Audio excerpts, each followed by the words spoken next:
এই পৃথিবীতে আসার পর আমাদের হায়াত তো বাড়ছে না, বরং হায়াত প্রতি মুহূর্তে কি হচ্ছে? লোকেরা বলে হায়াত বাড়ে, হায়াত তো বাড়ে না, হায়াত কি হয়? জন্মের পরের থেকে আমার জন্য রিজার্ভ আছে যতটুকুন, 50 বছর বাঁচবো, 60 বছর বাঁচবো, যতটুকুন হায়াত আমার জন্য নির্ধারিত করা আছে, নির্ধারণ করা আছে, প্রতিদিন একদিন একদিন করে কমে যেতেছে। এজন্য আমি বলি, আমার বাড়িতে যে ঘড়িটা আছে, এই ঘড়িটা বেলা 1টার সময় ঢং করে একটা আওয়াজ দেয়, শ্রোতাকে শুনিয়ে দেয়, বাড়িওয়ালা তোমার জীবনের মূল্যবান হায়াত থেকে 1 ঘন্টা কমায়া দিলাম। 2টার সময় 2টা ঘন্টা লাগায় শোনায় দিল, বান্দারে তোমার জীবনের মূল্যবান সময় থেকে 2টি ঘন্টা কমে গেল। এমনি করে দিন গেল, মাস গেল, বছর গেল, আমাদের হুঁশ হলো না। সময় চলে গেল তাস খেলে খেলে, সময় চলে গেল আমাদের খেলাধুলা করে, শয়তানি বদমাশি করে। সময় কতটুকুন পেলাম? কিয়ামতের দিন, বিচারের দিনটা যেটা হবে, আল্লাহ রাব্বুল আলামিন বলেন বিচারের দিনটাই লম্বা হবে 50 আলফা সানা মিম্মা তাউদ্দুন। বিচারের দিনটা লম্বা হবে কত বছর? 50,000 বছর। কত বছর? দুনিয়ায় যেভাবে তুমি হিসাব করো, দুনিয়ার গণনা অনুযায়ী হাসরের বিচারের দিনটা হবে 50,000 বছরের মতো লম্বা। এক কিতাবে দেখেছি, তিনি লিখেছেন হিসাব করে, কিয়ামতের ওই দিনটার হিসাবে 50,000 বছর একটা দিন লম্বা। ওই হিসাবে পৃথিবীতে যারা 60 বছর বাঁচলো, সেজন্য আখেরাতে 2 মিনিট দুনিয়ায় বাঁচলো। চিন্তা করেছে? মাত্র 2 মিনিট। 60 বছর যারা হায়াত পেল, 2 মিনিট বাঁচলো। এই 2 মিনিটের জন্য কত হাঙ্গামা, কত মারধর, কত সন্ত্রাস, ক্ষমতার জন্য লড়াই, ফ্যান করেঙ্গে ত্যান করেঙ্গে, লাঠিকে আন্দার মুগুর ভরেঙ্গে, শক্তির ঠেলায় অস্থির। আমার বন্ধুগণ, সময় চলে যাচ্ছে স্রোতের মতো করে, কারো জন্য সময় অপেক্ষা করতেছে না। আমাদের মৃত্যু প্রতি মুহূর্তে কাছে চলে আসতেছে। এই জন্য শায়ের বলেছেন, আগাহা আপনি মৌত সে কোই বাশার নেহি, আগাহা আপনি মৌত সে कोई बशर नहीं, सामा सो बरस के हैं पल की खबर नहीं। মৃত্যু সম্পর্কে আমাদের কারো জানা নাই, যে কোনো মুহূর্তে মৃত্যু আমাদের কাছে এসে যেতে পারে। মৃত্যু সম্পর্কে কিছুই জানা নাই, অথচ প্রতি মুহূর্তে আমরা মৃত্যুর দিকে এগিয়ে চলছি। মাল সামান 100 বছর কি ধরে খাবো তাও জমা করে রেখেছি, কিন্তু এক মুহূর্তের খবর নাই। মাহফিলে এসেছি, বাড়ি যেতে পারবো নিশ্চয়তা নাই। আছে? বলেন আছে? আপনি বাড়ি যাও ভালো, বসেছেন, দাঁড়াতে পারবেন, এই নিশ্চয়তা আছে? নাই। সুতরাং সূরাতে যে সময়ের উপরে কসম করে মূলত সময়ের অপরিসীম গুরুত্ব সম্পর্কে আল্লাহ পাক মানুষকে বুঝাই দিতেছেন, সময়ের দাম দাও। আমাদের সময় চলে যায় গান শুনতে শুনতে, আশ্চর্য মলম বিক্রি করা দেখতে দেখতে, তাস পাশা খেলতে খেলতে সময় চলে যায়, কেউ খেয়াল করে না। সময় বলতে অতীত কালও হতে পারে, আবার বর্তমানও হতে পারে। আর বর্তমান কাল কোনো কালই না, বর্তমান কাল কোনো কাল নয়। প্রতি মুহূর্তে ভবিষ্যৎ এসে বর্তমান হয়, আর প্রতি মুহূর্তে বর্তমান কি হয়? অতীত হয়ে যায়। বর্তমান কাল বলে কোনো কাল নাই, প্রতি মুহূর্তে অতীত হয়ে যাচ্ছে। এই যে আমি মাহফিলে বসছিলাম প্রথম এসে, ওইটা কি এখনো বর্তমান আছে? এই যে বর্তমান কথা বলছি, এটা অতীত হয়ে যাচ্ছে। সুতরাং বর্তমান কাল নাই। আল্লাহ পাক অল আসরের সময়ের কসম করে বলছেন। যদি আমরা চিন্তা ভাবনা করি, তাহলে আমরা লক্ষ্য করব আমাদের আসল মূলধন সময়। আসল মূলধন কি? জীবনের আসল মূলধন কি? সময়। ইমাম রাজি রহমতুল্লাহ আলাইহি এই পর্যায়ে এক বুজুর্গের ব্যক্তির কথা তিনি আলোচনা করেছেন। তিনি বলেছেন যে একটা লোক, তিনি সূরা আল আসর এর ব্যাখ্যা তিনি বুঝতেছিলেন না। ব্যাখ্যাটা কি? এই মাথার মধ্যে ঘুরপাক খাচ্ছিল এর ব্যাখ্যা কি? একবার তিনি বাজারে ঢুকলেন, তারপরে তিনি শুনতে পেলেন বাজারের এক প্রান্ত থেকে একজন চিল্লায় বলতেছে, সেই ব্যক্তির উপরে রহম করো যার পুঁজি গলে যায়। সেই ব্যক্তির উপরে রহম করো যার পুঁজি গলে যায়। উনি চিন্তা করলেন পুঁজি এবার গলে কেমন, উনি দৌড়ে গেলেন, যায় দেখেন যে ব্যাটা চিল্লাচ্ছে সে হচ্ছে বরফ বিক্রেতা। কি বিক্রেতা? বরফ, বরফ, আইস। এখন এই বরফ বিক্রেতা সে চিল্লায় বলতেছে সেই ব্যক্তির পরে রহম করো যার পুঁজি কি গলে যায়। সূর্যের তাপ বাড়তেছে আর বরফ গলে যাচ্ছে। সে বুঝাতে চাচ্ছে যে আমার এই বরফটা জমাট থাকা অবস্থায় তোমরা কেউ কেনো, যেহেতু আমার পুঁজি তো এর মধ্যে আমি ইনভেস্ট করেছি। এটা যদি পানি হয়ে যায় তো পানি তো কেউ কিনবে না, এটা তো যেখানে সেখানে পাওয়া যায়। বরফ পাওয়া যায় না বলেই তো আমি বরফ কিনে আনছি। তোমরা আমার প্রতি দয়া করো, তাড়াতাড়ি করে বরফটা কিনে নিয়ে যাও। ইমাম রাজি রহমাতুল্লাহ আলাইহি বলেন, বুজুর্গ ব্যক্তি চিৎকার মেরে বললেন আল্লাহু আকবার, আমি কিন্তু এই বরফ বিক্রেতার ঘোষণার মধ্য দিয়ে সূরা ওয়াল আসরের তাফসীর আমি বুঝে ফেলেছি। তার মানে হলো বরফ বিক্রেতা যেভাবে বলতেছে সেই ব্যক্তির উপরে রহম করো যার পুঁজি গলে যায়, আমারও তো একটা পুঁজি আছে, ওই পুঁজির নাম হায়াত। প্রতি মুহূর্তে আমার পুঁজি তো গলে যেতেছে, আমার পুঁজি তো গলে যায়, প্রতি মুহূর্তে কমে যেতেছে। আহারে এই পুঁজি যে গলে গেল ধরে রাখতে পারলাম না, এই জন্য কিছুই তো করতে পারি নাই। সূরা ওয়াল আসরের ভিতরে মানুষের আয়ুষ্কাল দেওয়া হয়েছে বরফ গলে যাওয়ার মতো দ্রুত সে আয়ু কমে যাচ্ছে।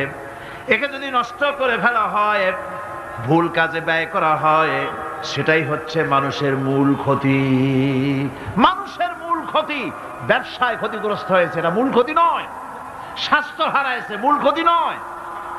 রাজনীতিতে ব্যর্থ হয়েছে, মূল ক্ষতি নয়। জীবনে মন্ত্রিত্ব হারাইছে, মূল ক্ষতি নয়। মূল ক্ষতি প্রতি মুহূর্তে সময় নষ্ট হচ্ছে, এটাই মূল ক্ষতি। ভাইরা, কিয়ামতের দিন জান্নাতীদের কোনো দুঃখ থাকবে না, সকলের দুঃখ থাকবে। জান্নাতীদের কোনো দুঃখ থাকবে নাকি? থাকবে, থাকবে। জান্নাতীদের মনের মধ্যে একটা দুঃখই থাকবে। ভালো করে শুনুন, জান্নাতীদের মনের মধ্যে একটা দুঃখই হবে। তারা মনে মনে চিন্তা করবেন, আফসোস করবেন, আহারে যদি দুনিয়ায় বসে অমুক সময় বাসে বসেছিলাম, আজে বাজে চিন্তা করেছি, বাড়ির ড্রয়িং রুমে একা একা বসে বসে আজে বাজে চিন্তা করেছি, অমুক অমুক সময় খেলাধুলায় কাটাইছি, এই সময়গুলিতে যদি সুবহানাল্লাহ, আলহামদুলিল্লাহ, লা ইলাহা ইল্লাল্লাহ, আল্লাহু আকবার এই তাসবিহ যদি পড়তাম, জিকির আজগার করতাম, জান্নাতের ভিতরে আরো নিয়ামত লাভ করতে পারতাম। সময়টা তো কাজে লাগাইলাম না। মানুষের শর্ত, মুমিনের সব কাজে সওয়াব। ওয়াকুলু লিন-নাসি হুসনা, মানুষের সঙ্গে ভালো ভালো কথা কও, মানুষের সঙ্গে হাসি মুখে কথা কও। একজনের সাথে হাসি মুখে কথা বললেন, আপনার একটা সদকা দেওয়ার মতো সমান সওয়াব আমলনামায় লেখা হয়ে গেল। ভালো ভালো কাম করো। বন্ধুগণ, সময় দ্রুত গতিতে চলে যাচ্ছে, মানুষের জীবন ক্ষতিগ্রস্ত হচ্ছে। ক্ষতি থেকে বাঁচতে পারবে চারটা গুণ যার মধ্যে আছে, বাকি সব ক্ষতিগ্রস্ত হয়ে যাবে। আমার ভাইয়েরা, এই কথাগুলি বলে আল্লাহ পাক যেন এরকম একটা দৃষ্টান্ত দিলেন। আপনি যদি পরীক্ষার হলে গিয়া দেখেন ছাত্ররা পরীক্ষা দিতেছে, পরীক্ষার জন্য নির্ধারিত সময় কতটুকুন? 3 ঘন্টা। 3 ঘন্টা, 3 ঘন্টা। আপনি গিয়ে দেখলেন কোন একজন পরীক্ষার্থী পরীক্ষা দিতে গিয়ে আর একদিকে তাকায় আছে, আকাশের তারা গুনতেছে, অথবা সে গল্প করতেছে, অথবা পরীক্ষা বাদ দিয়ে আজে বাজে কিছু লিখতেছে। আপনি যেমন তাকে, ওই ছেলেটাকে আনবো না, গাফেল ছেলেটাকে ঘড়ির দিকে তাকায় বলেন, এই ছেলে ওই ঘড়ির দিকে তাকাও, দেখো তোমার সময় কিন্তু চলে যেতেছে, মাত্র 1 ঘন্টা আর তুমি সময় নষ্ট করতেছ। আল্লাহ যেন স্নেহ পরবশে তামাম পৃথিবীর গোলামদেরকে, বান্দাদেরকে আঙ্গুল নির্দেশনা দিয়ে বলছেন, বান্দারা প্রতি মুহূর্তে তোর জীবনের মূল্যবান সময় চলে যেতেছে, প্রতি মুহূর্তে সময় যাচ্ছে। আল ইনসান, ইনসান বলতে শুধু মুসলমান না, ইনসান বলতে কি মুসলমান শুধু না, আল ইনসান মানব মণ্ডলী। বিশ্বের সমস্ত মানুষকে আল্লাহ বলছেন, হিন্দু, খ্রিস্টান, বৌদ্ধ, নাসারা, ইহুদি, মজুসি, মুসলমান, বিশ্বের সব মানুষকে আল্লাহ বলছেন, যেহেতু আল্লাহ স্রষ্টা মানুষের ব্যাপারে সার্বিক কল্যাণময় কথা কে বলতে পারেন? কে বলতে পারেন? সে আল্লাহ রাব্বুল আলামিন বলছেন, সময় চলে যাচ্ছে ও পৃথিবীর মানুষেরা, এই মানুষ বলতে আল্লাহ রাব্বুল আলামিন কোন ব্যক্তি, কোন গোষ্ঠী, কোন জাতিকে বলেন নাই, বলেছেন সমগ্র মানবতাকে। এর অর্থ হচ্ছে সূরাটিতে উল্লেখ্য 4টি গুণ যদি আমল করতে পারে লোকেরা, যেই ব্যক্তি করবে, যেই সমাজ করবে, যেই রাষ্ট্র করবে, যেই গোষ্ঠী করবে, যেই জাতি করবে, তারাই ক্ষতি থেকে বেঁচে যাবে। আর যারা করবে না তারা ক্ষতিগ্রস্ত হবে। কি হবে বলুন? এখন আল্লাহ পাকের কথা শুনুন। আল্লাহ পাক বলছেন, ওয়াল আসরি ইন্নাল ইনসানা লাফি খুসর। খুসর, খুসরিন, এই যে খুসর, খাসারা, এই শব্দটা হচ্ছে আবিধানিক অর্থে ক্ষতি হচ্ছে লাভের বিপরীত। লাভের বিপরীত কি? ক্ষতি। নাফা, এই নাফার বিপরীত কি? নোকসান। খাসারাটা কি? নোকসান বলা হয় পুঁজি 50,000 খাটাইছিলাম, লাভ করতে পারি নাই, পুঁজি ঠিক আছে, এটাকে বলা হয় নোকসান। এটাকে কি বলা হয়? নোকসান। কিন্তু আমি পুঁজি খাটিয়েছিলাম 50,000 টাকা, লাভ তো হয়ই নাই, পুঁজিও চলে গেছে, আমও গেছে, সালাও গেছে, আমও নাই, সালাও নাই। এইটারে আরবিতে কি বলা হয়? খাসার, দেউলিয়া। দেউলিয়া হয়ে গেছে। দেউলিয়াটা বোঝেন ভালো আপনারা, দেউলিয়া হয়ে গেছে। কোরআন লাভ বা সাফল্যের ধারণা যেমন নিছক পার্থিব নয়, সমৃদ্ধির কথা শুধু পার্থিব নয়, জন্ম থেকে শুরু করে মৃত্যু পর্যন্ত কোরআনের লাভের কথা যখন বলা হয় তখন জন্ম থেকে মৃত্যু পর্যন্ত, আখিরাত পর্যন্ত, কিয়ামত পর্যন্ত। ক্ষতিটাও জন্ম থেকে শুরু করে মৃত্যু পর্যন্ত, কিয়ামত পর্যন্ত ক্ষতিটাও। এই ক্ষতি থেকে বাঁচবার জন্য কোরআনে কারিমে বিভিন্ন জায়গায় এই খাসারা শব্দ ব্যবহার করা হয়েছে। আল্লাহ রাব্বুল আলামিন বলছেন, ওয়ামান খাফফাত মাওয়াজিনুহু ফাউলাইকাল্লাযীনা খাসিরু আনফুসাহুম বিমা কানু বিআয়াতিনা ইয়াযলিমুন। যাদের পাল্লা ভারী হবে কিয়ামতে তারাই হবে সফলকাম, আর যাদের পাল্লা হালকা হবে, নেকির পাল্লা, নেকির পাল্লা যাদের হালকা হবে তারা হবে ক্ষতিগ্রস্ত। তারা নিজেদের ক্ষতি নিজেরাই ক্ষতি সাধনকারী হবে কিয়ামতের দিন। কাজে মানুষের জীবনের সমুদয় কার্যাবলীর ভালো অংশ যদি খারাপ অংশের উপরে বিজয়ী হয়, তারপরে খারাপ অংশ পাওনাদারদের দিয়ে টিয়া, এরপরে যদি নেকি কিছু বাকি থাকে, তাহলে বোঝা গেল লোকটা কিয়ামতে নাজাত পাবে। আর যদি ভালো কাজের উপরে খারাপ কাজ বিজয়ী হয়ে যায় আর সমস্ত পাওনাদারদেরকে পাওনা মিটাইয়া তারপরেও পাপ বাকি থেকে যায়, এক চাইতে খাসারা পৃথিবীতে, আকাশে, জমিনে কিছুই আর হবে না। এর থেকে বাঁচার জন্য আল্লাহ পাক, এই খাসারা থেকে বাঁচার জন্যই মানুষকে এই কথা বলছে। এই কথাটি কোরআনে কারিমের অন্য একটি আয়াতে আরো সুন্দর করে বলা হয়েছে। যারা নাকি এই দুনিয়ার বুকে, যারা নিজেদের পুঁজি খাটাইছে, জীবনের পুঁজি সুদ কামাইতে খাটালো, জীবনের পুঁজি খাটালো হারাম কামাইয়ের ভিতরে, অন্যায় কাজের ভিতরে, যারা জীবনের পুঁজিকে আল্লাহর দ্বীনের কাজে লাগাতে পারে নাই, তাদের সম্পর্কে বলা হচ্ছে খাসিরাদ দুনিয়া ওয়াল আখিরাতা যালিকা হুয়াল খুসরানুল মুবিন। খাসিরাদ দুনিয়া ওয়াল আখিরা, দুনিয়াও ক্ষতিগ্রস্ত, আখিরাতেও ক্ষতিগ্রস্ত। এটা হচ্ছে তার জন্য সুস্পষ্ট ক্ষতি, এর থেকে বড় ক্ষতি আর কিছুই হতে পারে না।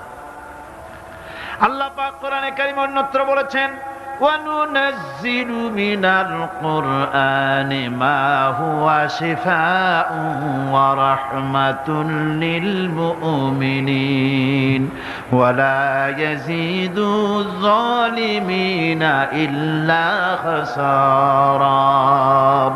আমি এই কোরআন অবতরণের পরিক্রমায় এমন সব বিষয় অবতীর্ণ করেছি যা মুমিনদের জন্য নিরাময় এবং তাদের জন্য রহমত, আর জালিমদের জন্য ক্ষতি ছাড়া আর কিছুই বৃদ্ধি পায় না। জালিমদের জন্য ক্ষতি বৃদ্ধি পায়। আর যারা মুমিন তাদের জন্য এর মধ্যে নিরাময় আছে, এর মধ্যে রহমত আছে। অর্থাৎ যারা এই কোরআনকে যারা নিজেদের আইনের কিতাব হিসাবে গ্রহণ করেছে, কোরআনকে তাবিজের কিতাব হিসাবে নয়, ধর্মীয় কিতাব হিসাবে নয়, কোরআন সংবিধান। কোরআন কি? কোরআনকে যারা সংবিধান হিসাবে মেনে নিয়েছে, কোরআনকে যারা সংবিধান হিসাবে গ্রহণ করলো, ব্যক্তি, পরিবার, সমাজ, রাষ্ট্রে তাদের যাবতীয় মানসিক, বুদ্ধিবৃত্তিক, নৈতিক, তামাদ্দুনিক রোগের নিরাময় হবে, এর দ্বারা শান্তি হবে। কিন্তু যেসব জালিম এই কোরআনকে প্রত্যাখ্যান করেছি, কোরআনকে যারা মৌলবাদীদের কিতাব বলে, কোরআনের কথা বললে মৌলবাদ বলে গাইল দেয়, তারা তাদের কপালকে পোড়াইয়া ছাই বানাইয়া দিছে, তাদের তাদের কপাল ভস্মীভূত করে দিয়েছে। আমার দেশে, এই দেশটা কি মুসলমান বেশি না অন্য জাতি বেশি? কোন? জোরে কোন? মুসলমান সবচেয়ে। খুব লক্ষ্য করে শোনেন, এই দেশে সবচেয়ে মুসলমান বেশি, ইন্দোনেশিয়ার পরে। পৃথিবীর দ্বিতীয় বৃহত্তম মুসলিম দেশ হলো কোনটা? বাংলাদেশ। এই দেশে ইসলামরে যত গালি দেওয়া হয়েছে, কোরআনকে যত গালি দেওয়া হয়েছে, আলেমদেরকে যত গালি দেওয়া হয়েছে, রাসূলুল্লাহকে যত গালি দেওয়া হয়েছে, ইসলামী আদর্শকে যত গালি দেওয়া হয়েছে, পৃথিবীতে কোন দেশে এইভাবে ইসলামকে গালি দেওয়া কোথাও হয় নাই। এমনকি আমেরিকার মতো দেশে, ইংল্যান্ডের মতো দেশেও কোরআনের বিরুদ্ধে এত কথা কেউ বলতে সাহস পাবে না, ইসলামের বিরুদ্ধে কথা বলতে সাহস পাবে না, যেহেতু মুসলমানেরা সেখানে পাল্টা আক্রমণ করবে। আজ আমার দেশে মুসলমানের ঘরের সন্তান হইয়া ইসলামের বিরুদ্ধে তারা বক্তব্য রাখে। মৌলবাদ, মৌলবাদ জিকির উঠে গেছে। আমেরিকার প্রেসিডেন্টরা যখন শপথ নেন, প্রেসিডেন্ট হিসেবে ওথ নেন, বাইবেলের উপরে হাত রাখেন আর বলেন, এই মহাগ্রন্থকে স্পর্শ করে শপথ নিচ্ছি, আমি আমার চিন্তা চেতনা, আমার মেধা, আমার প্রজ্ঞা সবটা আমার জাতি, আমার দেশকে উন্নয়নের জন্য, এর সমৃদ্ধির জন্য, এর সংরক্ষণের জন্য আমি আমার জীবনকে উৎসর্গ করব। বাইবেলের উপরে স্পর্শ করে এই শপথ তারা নেন। আমার দেশের প্রেসিডেন্ট, প্রধানমন্ত্রী শপথ নেওয়ার সময় কোরআন শরীফের উপরে হাত রাখে যদি, তাহলে বলা হবে বেচারা মৌলবাদী হয়ে গেছে। এটা করা যাবে না। আর যদি কেউ করে সামান্য কিছু, কোরআন না, যদি তসবিহ নিয়েও আসে, তাহলে বুঝতে হবে জাতির সাথে একটা প্রতারণা ছাড়ার কিছুই না। কাজেই ধর্মের প্রতি আকর্ষণ একটা ভিন্ন জিনিস, সেই জিনিসকে ছেড়ে যারা দেয় তারাই ক্ষতিগ্রস্ত হয়, আর যারা ধরে রাখে তারা দুনিয়ায় ক্ষতিগ্রস্ত হয় না। আল্লাহ পাক এখানে রাসূল করিম সাল্লাল্লাহু আলাইহি ওয়াসাল্লাম একটি হাদিস প্রণিধানযোগ্য কোরআনের ব্যাপারে। হুজুর বলেছেন, আল কোরআন হুজ্জাতুন লাকা ওয়া আলাইকা। এই কোরআন হয় তোমার পক্ষের সাক্ষী, না হয় এই কোরআন তোমার বিপক্ষের সাক্ষী। কিয়ামতে এই কোরআন হয় তোমার পক্ষে কাজ করবে, নতুবা এই কোরআন তোমার বিপক্ষে কাজ করবে। দুই অবস্থা থেকে খালি হবে না। হয় কোরআন তোমার পক্ষে সাক্ষী দেবে, না হয় আমরা কি চাই? কিয়ামতে কি চাই? বলেন কি চাই? কোরআনের পক্ষে যদি আমরা সাক্ষী চাই, তাহলে এই কোরআনের পক্ষে আমাদেরকে কাজ করতে হবে। এছাড়া আমাদের নাজাতের কোনো পথ নাই। আমাদের মুক্তির পথ হচ্ছে কোরআন কেন্দ্রিক, রাসূলুল্লাহর হাদিস কেন্দ্রিক। এর বাইরে আমাদের সমস্ত পুঁজি নষ্ট হয়ে যাবে। আমাদেরকে পৃথিবীতে টিকে থাকতে হলে কোরআনের উপরে ভিত্তি করে আমাদেরকে বাঁচতে হবে, টিকতে হবে। কোরআনে কারিমে আল্লাহ রাব্বুল আলামিন অন্যত্র বলেছেন, কুল ইন্নাল খাসিরিনাল্লাযীনা খাসিরু আনফুসাহুম ওয়া আহলিহিম ইয়াওমাল কিয়ামাহ আলা যালিকা হুয়াল খুসরানুল মুবিন। বলো, প্রকৃত দেউলিয়া তারাই যারা কিয়ামতের দিন নিজেকে, নিজের পরিবার পরিবর্গকে এই ক্ষতির দিকে যারা ঠেলে দেবে। ভালো করে শুনে নাও, এটি হচ্ছে সুস্পষ্ট ক্ষতি, সুস্পষ্ট দেউলিয়াপনা। এই ক্ষতি থেকে বাঁচার জন্য আল্লাহ রাব্বুল আলামিন কোরআনে কারীমের মধ্যে বলেছেন, ওয়াল আসরি ইন্নাল ইনসানা লাফি খুসর। পড়েন সবাই, ওয়াল العصر إن الإنسان لفي خسر। মানুষের সমগ্র মানুষের জীবন ক্ষতিগ্রস্ত, ব্যর্থ। কে বলতেছেন? গা শিউরে ওঠার কথা না? গা শিউরে ওঠে। আল্লাহ বলতেছেন ক্ষতিগ্রস্ত, ব্যর্থ। আপনি যতই মনে করেন আপনার মিল আছে, কল আছে, কারখানা আছে, মন্ত্রী, টাকা পয়সা আছে, প্রেসিডেন্ট হয়েছেন, প্রধানমন্ত্রী হয়েছেন, আপনার জীবন সফল হয়েছে, আল্লাহ বলেন না, জীবন ব্যর্থ, জীবন বিফল, জীবন ক্ষতিগ্রস্ত। তাম পৃথিবীর সমস্ত মানুষ ক্ষতিগ্রস্ত, ব্যর্থ। 4টা কাজ করলে সফল হবে। কয়টা কাজ? জোরে বলেন, কয়টা কাজ? ইল্লাল্লাযীনা আমানু ওয়া আমিলুস সালিহাতি ওয়া তাওয়াসাউ বিল হাক্কি ওয়া তাওয়াসাউ বিস সাবর। 4টা কাজ করলে জীবন হবে সফল। এই ব্যর্থতা থেকে, এই ক্ষতি থেকে যদি বাঁচতে চাই কিনা? কারা কারা চাই? দেখাই তো হাত। কারা কারা চাই? ক্ষতির হাত থেকে বাঁচতে চাই কারা? আলহামদুলিল্লাহ, হাত নামান। ক্ষতির হাত থেকে যারা বাঁচতে চান, আল্লাহ রাব্বুল আলামিন তাদের জন্য ফর্মুলা পেশ করেছেন, ইল্লাল্লাযীনা আমানু ওয়া আমিলুস সালিহাতি ওয়া তাওয়াসাউ বিল হাক্কি ওয়া তাওয়াসাউ বিস সাবর। আল্লাহ পাক বলেন 4টি কাজ করলে জীবন সফল হয়ে যাবে। কয়টা কাজ? 4টা কাজ করলে জীবনটা সফল হয়ে যাবে। 1 নম্বরে ঈমান। 1 নম্বরে কি? ঈমান। এটাই হচ্ছে ফাউন্ডেশন।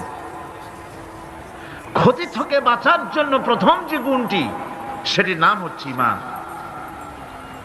ইসলামে ঈমানের স্থান সর্বপ্রথম, তারপরই হচ্ছে ইসলাম। ঈমান আগে, তারপরে কি? ইসলাম। ইসলাম হচ্ছে বীজ, ঈমান হচ্ছে বীজ, আর ইসলাম হচ্ছে চারা, গাছ। এটা হচ্ছে ভিত্তি।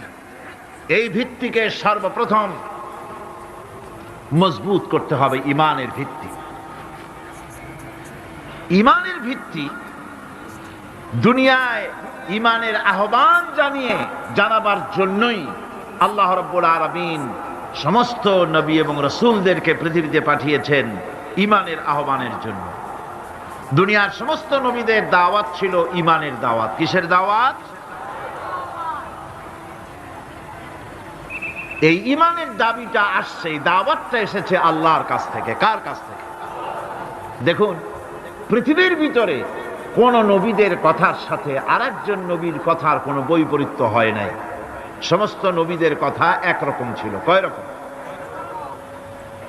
একজন নবীর সঙ্গে তার বক্তব্যের সাথে আরেকজন নবীর বক্তব্যের কোনো গুণগত মৌলিক কোনো পার্থক্য ঘটে নাই, অসঙ্গতি হয় নাই। কারণ নবীরা, আম্বিয়া আলাইহিমুস সালাম, নিজেরা বানিয়ে কথা রচনা করে তারা মানুষের সামনে পেশ করে নাই। সমস্ত নবীদের কাছে যত দাওয়াত এসেছে, একটা অফিস থেকে এসেছে। সে অফিসটা হচ্ছে কার?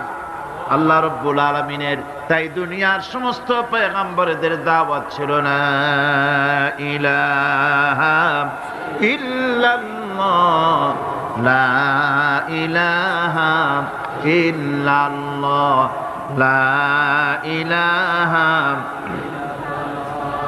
লা ইলাহা ইল্লাল্লাহু মুহাম্মাদুর রাসূলুল্লাহ।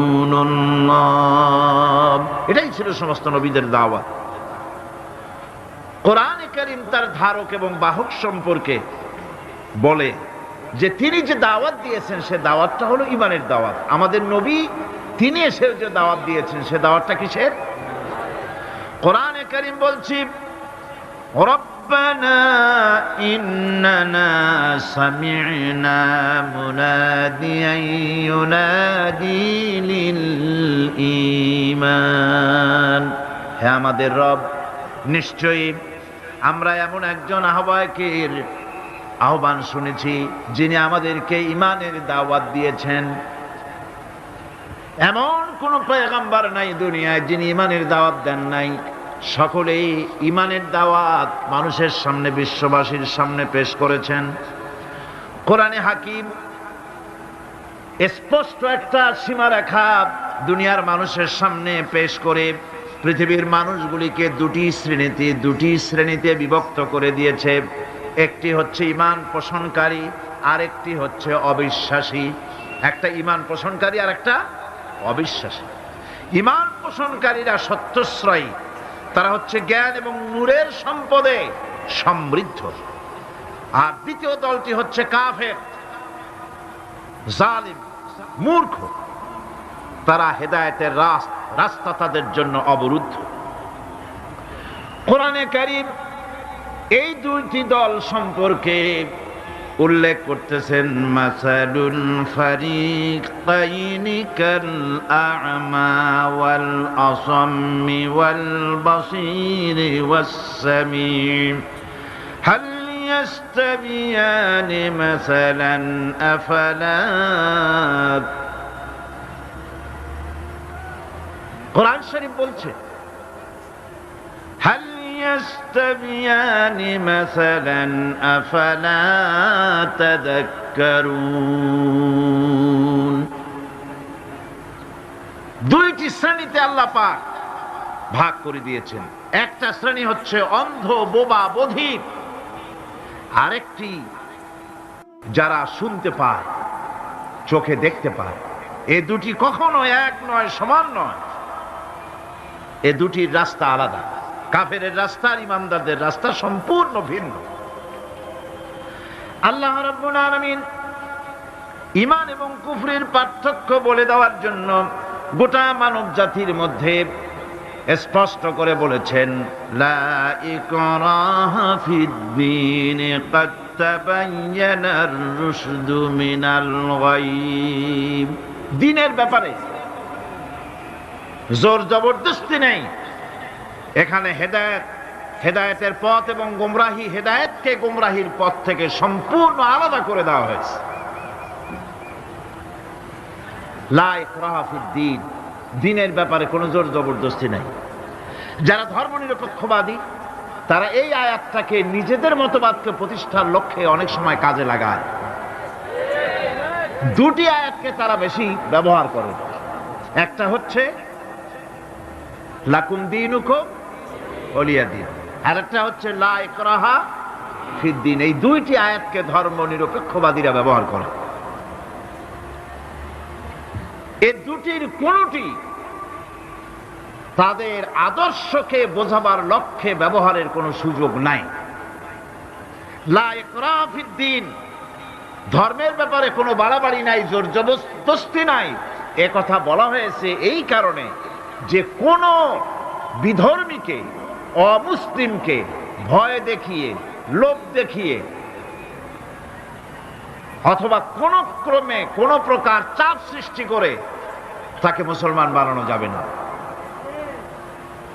এমনকি সূরা তওবার মধ্যে এসেছে, যুদ্ধ চলাকালীন সময়, জিহাদ চলাকালীন সময় কোন অমুসলিম যদি ইসলাম জানার জন্য তোমাদের তাঁবুতে আসে, তাহলে তুমি তাকে ইসলাম বুঝাও। ইসলাম শোনার পরে যদি মেনে নেয় ভালো কথা, আর যদি না মানে তাকে তার তাঁবু পর্যন্ত ফিরে যেতে দাও। মাঝপথে তাকে আক্রমণ করা যাবে না। ধর্মের ব্যাপারে কোনো বাড়াবাড়ি নাই। লা ইকরাহা ফিদ-দীন, এর দ্বারা ধর্মনিরপেক্ষতার কোনো কথা বোঝানো হয়নি। আর লাকুম দীনুকুম ওয়ালিয়া দীন, এটা ছিল কাফেরদের সেই বক্তব্যের প্রেক্ষিতে যেখানে কাফেররা বলেছিল মুহাম্মদ সাল্লাল্লাহু আলাইহি ওয়াসাল্লাম, আসুন আমরা এক কাজ করি, সেটা হলো ধর্ম নিয়ে আমাদের মধ্যে যে বাকবিতণ্ডা হচ্ছে, আমরা ধর্মকে 50-50 ভাগ করে নিই। কিছুদিন আমরা গিয়া আপনার আল্লাহরে সেজদা দেই, আর কিছুদিন আপনারা আমাদের মূর্তিগুলিকে প্রণাম করুন। এই প্রস্তাব যখন রাখল, আল্লাহ রাব্বুল আলামিন সূরা কাফিরুন অবতীর্ণ করে দিলেন, কুল ইয়া আইয়ুহাল কাফিরুন লা আ'বুদু মা তা'বুদুন। হে কাফেরেরা, হে অবিশ্বাসীরা, নবী আপনি বলুন, হে অবিশ্বাসীরা, তোমরা যার ইবাদত করো আমরা তার ইবাদত করি না, আবার আমরা যার ইবাদত করি তোমরাও তার ইবাদত করো না। সুতরাং লাকুম দীনুকুম ওয়ালিয়া দীন, সুতরাং তোমাদের দিন তোমাদের জন্য, আমাদের দিন আমাদের জন্য। এখানে নিরপেক্ষতার কথা বলা হয় না, এখানে পক্ষের কথা বলা হয়েছে। কিসের পক্ষ? ধর্মের পক্ষ। কিসের পক্ষ? হিন্দু, খ্রিস্টান, বৌদ্ধ, তোমরা তোমাদের ধর্মের পক্ষে থাকো। মুসলমান, তোমরা তোমাদের ধর্মের পক্ষে থাকো। ধর্মের ব্যাপারে নিরপেক্ষ হওয়ার কোনো সুযোগ নাই। আছে নাকি সুযোগ? আমি পার্লামেন্টে বলেছি এই কথা, যে একটা ধর্মের উপরে বিশ্বাস করে নিজেকে একটা ধর্মের পক্ষের ব্যক্তি হিসাবে ঘোষণা করে কেউ বলছে, দাবি করছে আমি হিন্দু, কেউ বলছে আমি বৌদ্ধ, কেউ বলছে আমি খ্রিস্টান, কেউ বলছে আমি মুসলমান, নিজেকে একটা ধর্মের বিশ্বাসে বিশ্বাসী ঘোষণা করার পর আমি ধর্মনিরপেক্ষ, এই কথাটা মিথ্যা, বানোয়াট, জালিয়াতি, প্রতারণা, মুনাফিক। কোন ধর্মের অনুসারী ব্যক্তি ধর্মনিরপেক্ষ হতে পারে না। কেবলমাত্র নাস্তিক, যারা আল্লাহরে মানে না, আল্লাহকে স্বীকার করে না, ওরা বলতে পারে আমরা ধর্মনিরপেক্ষ, ধর্মের ব্যাপারে আমরা নিরপেক্ষ, গুলো মানি না, বিশ্বাস করি না।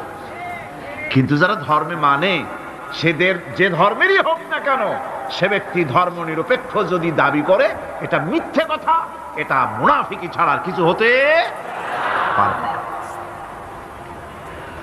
মুসলমানকে, যে কোনো জাতিকে যে ধর্মে আছে ধর্মের পক্ষে থাকার কথাই বলা হয়েছে। এখন আমি বলতেছিলাম ইমানের কথা। ইমান আগে আনতে হবে। ইমান সম্পর্কে আল্লাহ রাব্বুল আলামিন বলতেছেন, ইমান হলো আগে, তারপরে ইসলাম। আবার ইমান আনার আগে আবার কুফরি একটা শব্দ আছে, সেটা হলো ফামান ইয়াকফুর বিত্তাগুতি ওয়া ইউমিন বিল্লাহি ফাকাদ ইসতামসাকা বিল উরওয়াতিল উসকা লা ইনফিসামা লাহা ওয়াল্লাহু সামিউন আলীম। ফামান ইয়াকফুর বিত্তাগুত, যে ব্যক্তি তাগুতকে অস্বীকার করেছে, সর্বপ্রথম তাগুতকে অস্বীকার করতে হবে। ওয়া ইউমিন বিল্লাহ, আর এরপরে আল্লাহর উপরে যে ঈমান আনলো, ফাকাদ ইসতামসাকা বিল উরওয়াতিল উসকা, সে এমন এক শক্ত অবলম্বন ধারণ করলো যা তাকে কোনো কিছুই বিচ্ছিন্ন করবে না, ধ্বংস করে দেবে না। সুবহানাল্লাহ। এখন সত্যিকারের ইমানদারের পরিচয়টা কি? কোরআনে কারীম সত্যিকারের ইমানদারের পরিচয় এভাবে পেশ করতেছে, ইন্নামাল মুমিনুনা আল্লাযীনা আমানু বিল্লাহি ওয়া রাসূলিহি সুম্মা লাম ইয়ারতাবু ওয়াজাহিদু বিআমওয়ালিহিম ওয়া আনফুসিহিম ফি সাবিলিল্লাহ উলাইকা হুমুস সাদিকুন। ঈমানের দাবিতে সত্যবাদী কারা? ইন্নামাল মুমিনুনা আল্লাযীনা আমানু বিল্লাহি ওয়া রাসূলিহি, সত্যিকারের মুমিন তো তারা যারা নাকি ঈমান এনেছে আল্লাহর উপর এবং রাসূলের উপরে। এই ঈমান আনার পর সুম্মা লাম ইয়ারতাবু, এরপরে কোন সন্দেহে সে নিপতিত হয় নাই, কোন সন্দেহ তার মনের মধ্যে জায়গা পায় নাই, আর সে আল্লাহর রাস্তায় জিহাদ করেছে মাল দিয়ে, জান দিয়ে। উলাইকা হুমুস সাদিকুন, এরাই হলো ঈমানের দাবিতে সত্যবাদী। সুম্মা লাম ইয়ারতাবু, অথবা এক বিন্দু সন্দেহ মনের মধ্যে জায়গা দেয় নাই, অর্থাৎ ঈমান আনছি কার উপরে? আল্লাহর উপরে। কার উপরে? আর তার রাসূলের উপরে। আল্লাহ এবং রাসূলের উপরে ঈমান আনার পর যারা আল্লাহ এবং রাসূলের বিধান জীবনের সকল ক্ষেত্রে মানতে পারে নাই, তারাই সন্দেহে নিপতিত হয়েছে। কথা বুঝতে পেরেছেন? তাদের সন্দেহ এই কোরআন মানুষের জীবন, তার সম্পদ, তার রাজনীতি, তার অর্থনীতি পরিচালনা করতে পারে না। সেই জন্য ধর্মের ব্যাপারে কোরআন মানি, ধর্মের ব্যাপারে নামাজ আর রোজা মানি, কিন্তু রাজনীতিতে ধর্ম মানি না। এটাই হলো সন্দেহ। এটাই কি সন্দেহ, অবিশ্বাস। জীবনকে তারা দুইটা ভাগ করেছে, এক ভাগ রাজনীতির জন্য আর এক ভাগ কিসের জন্য? ধর্মের জন্য।